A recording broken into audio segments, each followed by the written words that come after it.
Thank you very much for joining us. This is Ian Solomon, Dean of the Batten School of Leadership and Public Policy at the University of Virginia. Welcome to Grounds to Listen, a podcast that explores and has conversations with people who don't always agree on all the policy issues, but find it rewarding, valuable, instructive, informative, and frankly just democratic to sit down and have conversations with others. I am thrilled this afternoon to be joined by two friends from Arizona. We have Heather Carter, a former state senator from Arizona, and we have Bill Gates, the current Maricopa County Supervisor. Both of them have been very active in Arizona politics and public service for a long time. So let me welcome them, and we'll get this conversation started. Heather, Bill, welcome to the podcast. Thank you. Thanks for having us. Yeah, really appreciate the opportunity. It's great to be with you. And I'm going to start with you, Heather, and perhaps you can talk about your personal story and what got you involved in public service. And maybe if there are other things about your background you think that people need to know when they're listening to you, please share that as well. Absolutely. Well, thanks for doing this. I think this is such an important conversation on how we bridge divides through civil conversations. My background is I am a former middle school teacher. My joke is I always said nothing prepared me for working in the legislature like being a middle school teacher. And then I spent 20 plus years in higher education. And during that time, I had the incredible privilege and honor of serving in the Arizona State Legislature for 10 years, served 8 years in the House, 2 years in the Senate. And really why I decided to run for office had to do with the fact I saw the decisions that were being made at the legislature, and many of the things sounded good on paper or in a short title, but were not actionable when you put them into practice. So I always had just kind of a bug to run for office. Didn't do a lot of planning. I think I made a decision on a Saturday night I'd run for office, and I woke up Monday morning and threw my name in the hat, and the rest is history. That's kind of crazy. It is a little crazy. So I know a lot of people think and plan and strategize. I think that's valuable, but it's also just as valuable to wake up one morning and find that fire in your belly and go do it. If it's something that's passionate, do it. Now, had you had experience in politics before then, volunteering for other campaigns or? Never. I never volunteered for a campaign, and actually in my first campaign that was used against me. I did not come up through the traditional PC ranks, which is the precinct committeeman process, and I didn't even know what that was. And I can still remember one day I was standing outside a library getting signatures, and this gentleman, a future constituent, came up to me and said, "Who are you and why are you running for office?" But in Arizona, you just throw your name in the hat and you have to collect signatures.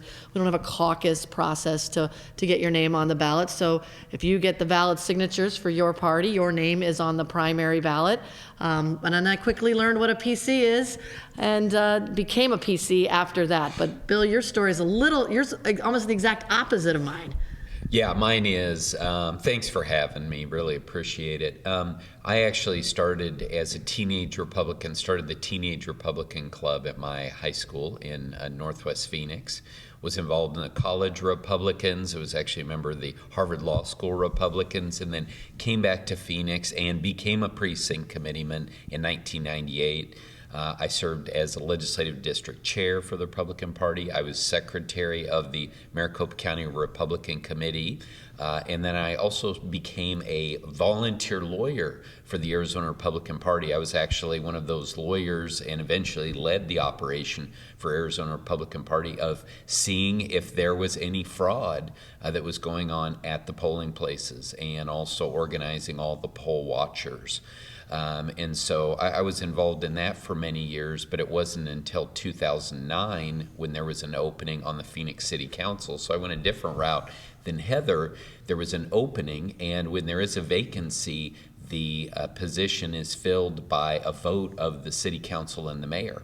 So 23 of my closest friends and I put our names in. Again, had to move very quickly. Put my name in there, and then sort of did a lobbying effort, which was, hey, does anybody know the people on the city council? And I was appointed in June of 2009 to the Phoenix City Council. I mean, I went in one day, they asked me a couple of questions in a public meeting, and then they selected me, handed me an agenda, and said there's 135 135 items on tomorrow's agenda. So read up and get ready to vote on all of those. And then after that, I ran in a special election in November of 2009 and was elected in 09, 11, and 15 to the Phoenix City Council. Fantastic. And thinking about your careers in elected office, and of course you're not done yet, Bill, so there may be more things on your list to talk about, but looking at the things where you are proud to have accomplished, contributions you made to serve the people of Arizona or the nation more broadly, what comes to mind for you, Heather? I think the most rewarding aspect of being able to serve your constituency is to be able to solve some of the most complex problems we face as a society and in your own community. And so the list of bills that I had the great privilege to run and get passed and signed into law is long. Most of them revolved around healthcare or education. I served as the House Health Chairwoman.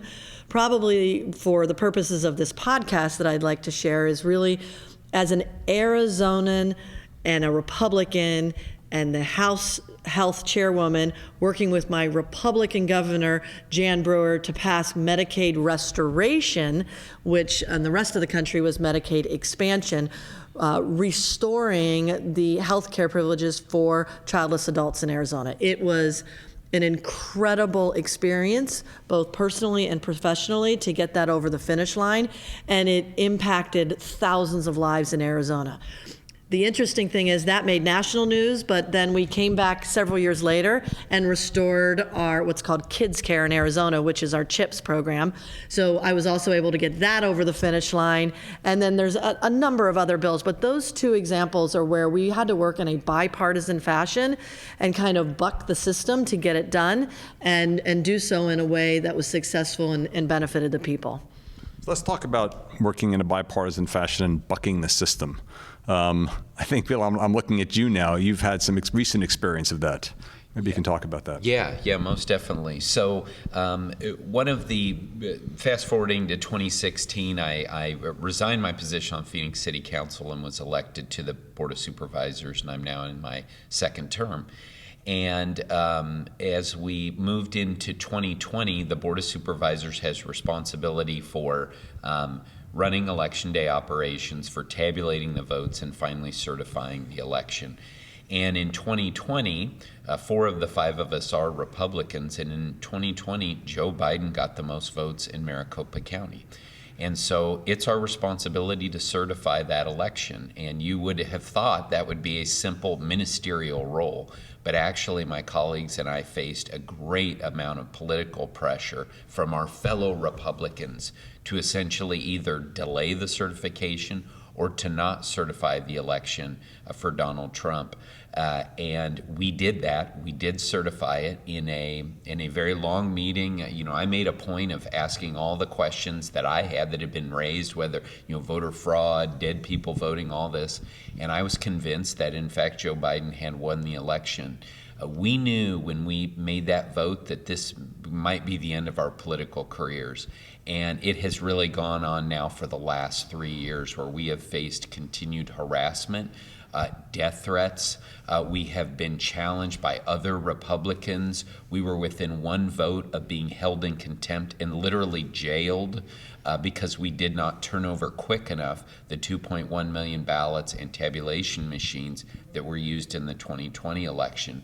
Then we had the Cyber Ninja audit, where a group of unqualified partisans, Trump partisans, got access to those ballots, counted all of them, and I'm saying that with air quotes, but at the end of this really ridiculous process, what they found was that they actually found that Joe Biden got more votes in Maricopa County than even Maricopa County elections had. And then finally, fast forwarding to the 2022 election, we've again been under fire by Republicans and accused of stealing the election from Republican candidates like Kari Lake. So this has become our reality. We are called rhinos, Republicans in name only, and traitors on nearly a daily basis. And all that we've done is support our elections workers, the thousands of election workers that have accomplished these elections and that make sure that they're safe and secure.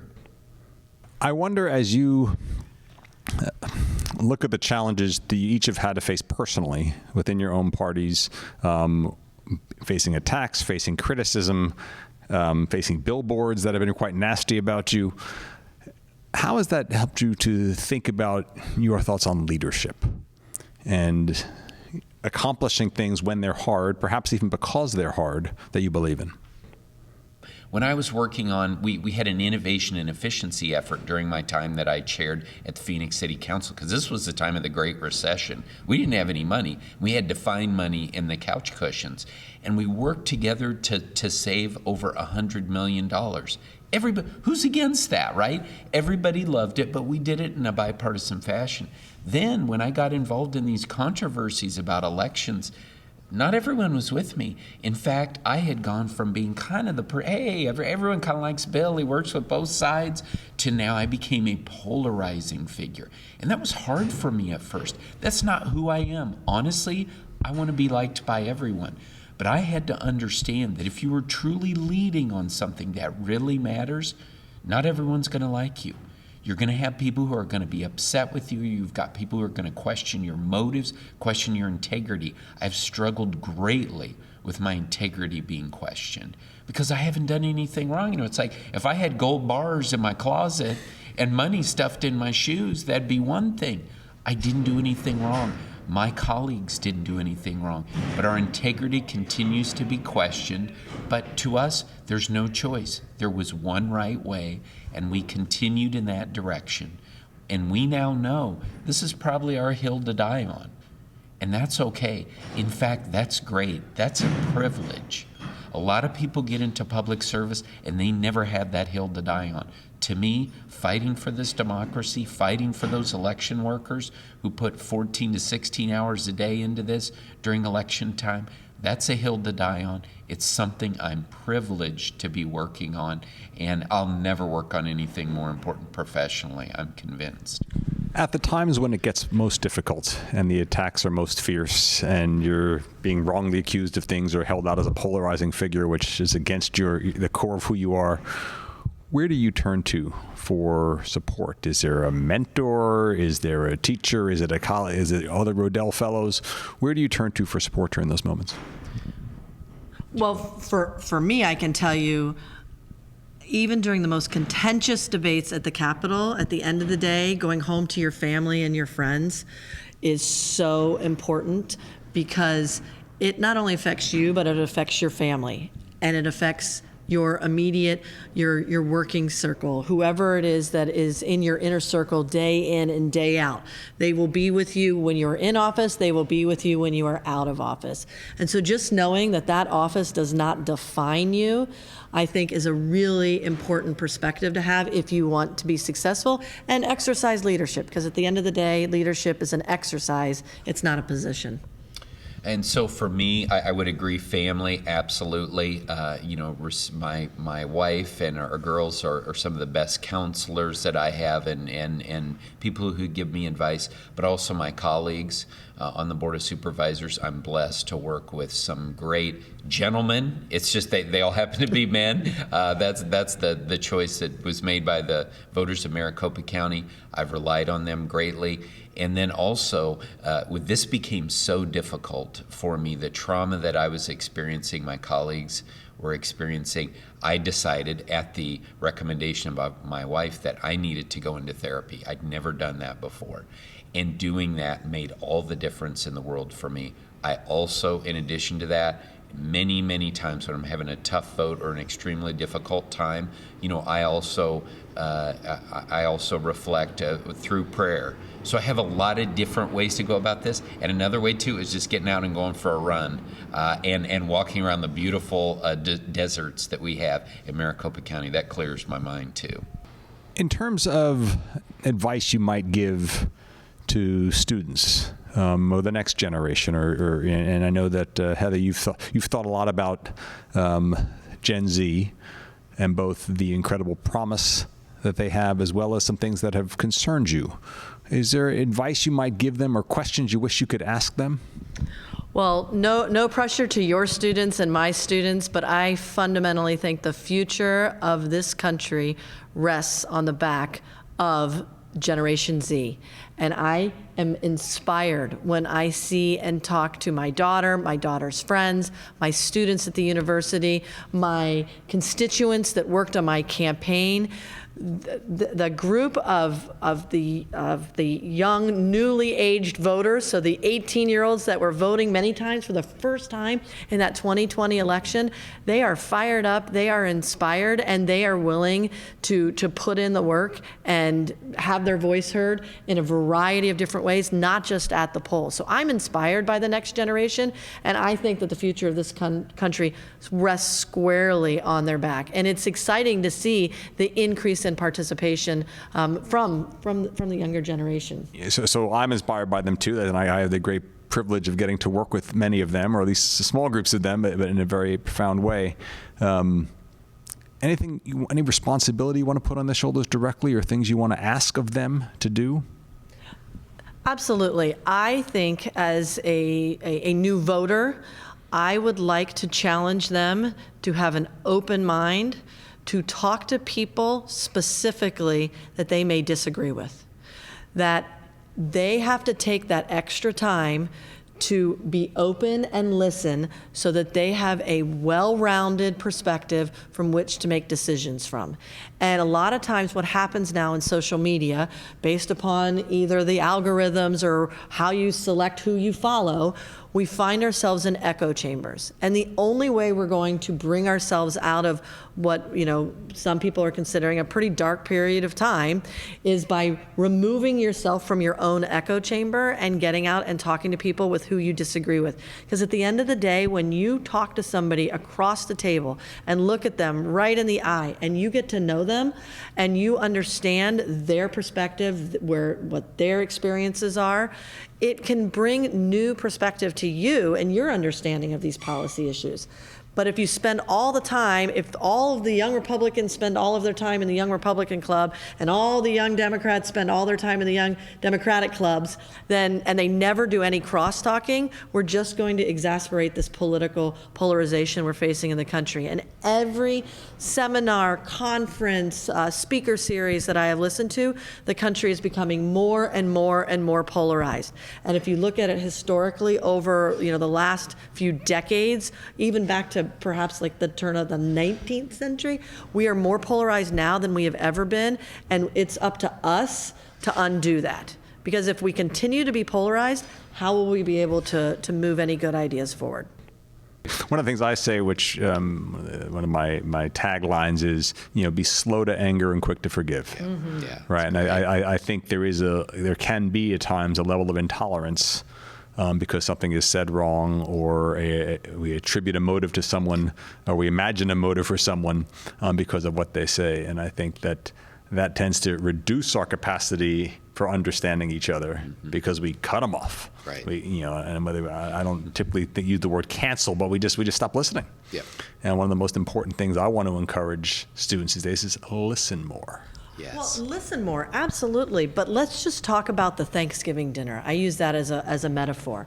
Think how many people over the last 2 presidential elections and coming into the next presidential election that I know my friends and family are like, whatever you do at Thanksgiving, do not talk about politics. It used to be politics and religion. Now when it's easier almost to talk about religion than it is to talk about politics, we're in a world of hurt. We are a self-governed community, country, and if we can't talk amongst each other about politics in a way that is at least accessible so that we listen to the opposite side, how are we going to continue to self-govern? And I think that when I hear people say, I don't want to go to my Thanksgiving dinner because somebody supports, Donald Trump, or somebody supports Biden, or somebody is a liberal, or somebody is a conservative, or all the other adjectives that you would use to express the extreme, I'll just tell you a personal story. It was Christmas event in my family. And we have my daughter and her boyfriend and my husband, my boomer mom and my boomer aunt. And after dinner, I don't even remember what the show was we were talking about, but we got in this deep conversation about politics, about race, about economic inequalities. And to just see all of the generations around a kitchen table debating it, it was painful. I think at one point, all of us except Gen Z broke down in tears. I don't think Gen Z broke down. My daughter and her boyfriend didn't break down in tears, but it was passionate. We were in a safe place. It was in our family. We knew we loved each other. But think about it. If we had not had those conversations, I saw a change. Like, I saw a light bulb go off on both my mom, who is a boomer, and my daughter and her boyfriend, who were Gen Z. And I was just there as Gen X, just poking and poking and poking and saying, keep talking, keep talking, keep talking. It's when we shut down and we go on the attack mode is when I think we are in great danger. And if we're going to continue to be a country that provides self-governance, then, and we can't talk to each other, what are we going to do? Is everybody just going to move to a red state or a blue state and come out swinging in the next, federal election? That's not where this country was founded. Our founding fathers said one of the greatest threats will be the two political party system. George Washington's farewell address was probably the first call for that, and we've seen it time and time again. So keep talking. And allow yelling. You can yell at each other, but do so in a respectful way. Get passionate. Well, I'm not selling you to change your opinion just to fit into somebody else's mold. You can be passionate and fired up, but stay at the table and keep talking. Well, you certainly have a lot of fire. A lot of fire. Heather, and I think it serves you well. And I think both of you have proven successful at working with others, at having hard conversations to actually get laws passed to make change happen, to serve your communities. But sometimes you probably hit brick walls. Mm-hmm. And I'm curious if you have strategies or tips for working across the aisle, for working with others, for those conversations with others who may not share your view of the facts. Well, I think I'll just use an example of how when I was the chairwoman of the House Health Committee, if I knew we were going into a contentious issue where we would hold two different opinions, I made sure that those who held a different opinion of me knew what was going to happen. There wasn't a surprise attack. We sort of mutually agreed upon what the rules of the game would be. I didn't force my will upon them. I said, we're going to probably be on different sides of this vote, but I just want to let you know this is what I'm thinking. This is the way we're going to move the bill. I wanted to give you the opportunity. What would you need to be able to feel like your voice is heard? And we created kind of a culture where we respected each other and gave each other the space to speak our voice and represent our constituents. And I think that's really important, that you have to have that open dialogue. Transparency, respect, rules of the game being followed. Right. Yeah, I mean, that's absolutely right. If you're attacking the other side, your opponent, on whatever issue it is, you're not going to be able to reach compromise. And there's so much of that goes on right now in our politics. So that's why people can't work together. But instead, if you get together, you listen. So, for example, let's say you've got, local government, you've got a lot of public meetings. So number one key is listen to people. Invite people to come in, listen to them. Even if you don't sort of come to the place where they would like to see things end up, they feel respected, that they've been heard. And then look for victories. Look for where it can be mutually beneficial. Politics should not be a zero-sum game. How can this be a victory for you and for me? That's so important. But again, unfortunately, our politics right now, in many ways, not so much at the local level, but more at sort of state legislatures and in Congress, is that, no, that guy, I almost care more that guy loses or that gal loses than that I win. But at local government, I think there's more of this that goes on, and trying to find those wins for everyone and understanding what it is that is motivating them. And if you truly understand that, and the only way you do that is by having a conversation, by learning, okay, well, this is what matters. All right, well, can we accomplish it in this way? And yet we can still accomplish what we're trying to do on our side. But keeping the communication going is number one. So many times the problems, I would say, whether it's in government, in the private sector, or in your family, is because of poor communications. That's certainly what I've found. Certainly in my work in conflict resolution, miscommunication was the root cause 80% of the time. Yeah, yeah. And if you could clarify that and get people to a space where they can start to listen to each other, first of all, get them to sit down together. That's often hurdle number one. But then to actually have an honest communication together, you can then solve 80% of the problems. Well, I've known that you will continue to serve the public, whether in office or not, Bill. Heather, I know the same for you. You are no longer serving in office, but I know you're actively working to build the next generation through education and other projects. You are both really inspiring examples of public service to me. I know you will be to many of our students. I'll give you, each of you a final word, a final piece of tidbit of advice or anything you want to share as we close out this conversation. So I guess what I would say to the students, they may have a vision in mind, a path forward, and that's great. It's good to have a plan, but I want them to be willing to tear that plan up, right? If they see something else come along, an opportunity. Elections administration is one. I told you there are some who come up and say they want to do it, but most people, that end up in that area, they never intended to, and now it's the passion of their lives. So whatever that is, keep that open mind. And there's so many opportunities in this world, and with all the innovation that's going on right now, just really excited for those students, and make sure that they don't have the blinders on and miss out on that perfect opportunity that could literally change their lives. I think what I want to share here as we're sharing our final thoughts with your listeners, your students, is that don't wait for somebody to tap you on the shoulder to step up and serve in whatever that looks like. A lot of times there's many communities that have to be asked or are never asked to get involved and engaged. And nobody's coming to ask you. So look in the mirror, look inside, see if there's something in you that has that fire and that passion, and get involved. And don't wait for permission. You do not need permission to get involved in our country, in your communities, to make a difference. So I hope that we are able to inspire that next generation, because we're counting on them. We're counting on them to help fix all of these challenges that we face today. Thank you both for your leadership. Thank you for your service. Thank you for being examples of inspiration. I wish you both lots of luck. Thanks for joining everyone for Grounds to Listen.